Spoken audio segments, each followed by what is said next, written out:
कालीठू कंपिब प्रचार मैदान कैंपेन को ओह्लैबे बीजेडी सुप्रीमो नवीन पट्टनायक 2024 साधारण निर्वाचन में प्रथम थर ग्राउंड जीरो रे प्रचार आरंभ करेंगे नवीन।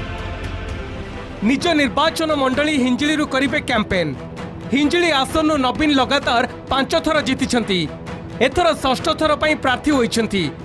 2024 निर्वाचन प्रचार पर कौन रहिबो मूलमंत्र काली सभारे बीजेडी सुप्रीमो भाषण स्पष्ट हेबो।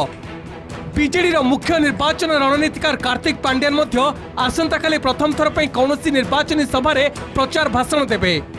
बीजेडी 40 जणिया स्टार कैंपेनर तालिका रे नवीन पर द्वितीय स्थान में अच्छा कार्तिक पांड्यान। हिंजिली सभा पूर्व सामना को आसी सुप्रीमो नवीन और पांड्यान वीडियो। उभय डबल शंख धरी उभय लोकसभा और विधानसभा प्रार्थी को विजयी करने को भोटर को अपील करछंती। एथर जोड़ी शंख एमएलए पाई एमपी पाई आपण माने आशीर्वाद करंतु। धन्यवाद। जय जगन्नाथ। नवीन बाबू हिंजिली आसचंती 26 तारीख रे निर्वाचन प्रचार आरंभ करबा पे एई तरह जोड़ी शंख तोरे एमपी पे तोरे एमएलए पे आशीर्वाद करंतु।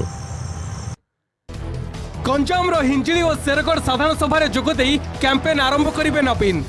बीजेडी को अधिकरू अधिक समर्थन सह भोट हार वृद्धि नहीं दलीय कर्मी को गुरुमंत्र देवे। नवीन का सभास्थल में प्रस्तुति चूड़ांत होईछि। उत्साहित होइछन्ते हिंजिली निर्वाचन मंडली बीजेडी नेता और कर्मी। सभास्थल में पुलिस प्रशासन मध्य पहुंची सुरक्षा व्यवस्था अनुध्यान करिछि।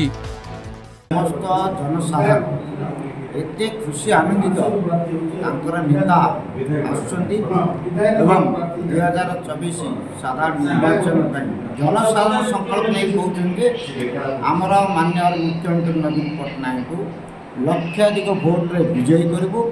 षष्ठ थर पर पुनर्बार मुख्यमंत्री भाव में से रही एवं विश्व रेकर्ड करेंगे। देखो सबुथर भाई मुख्यमंत्री प्रचार आरंभ करेंगे हिंजिली।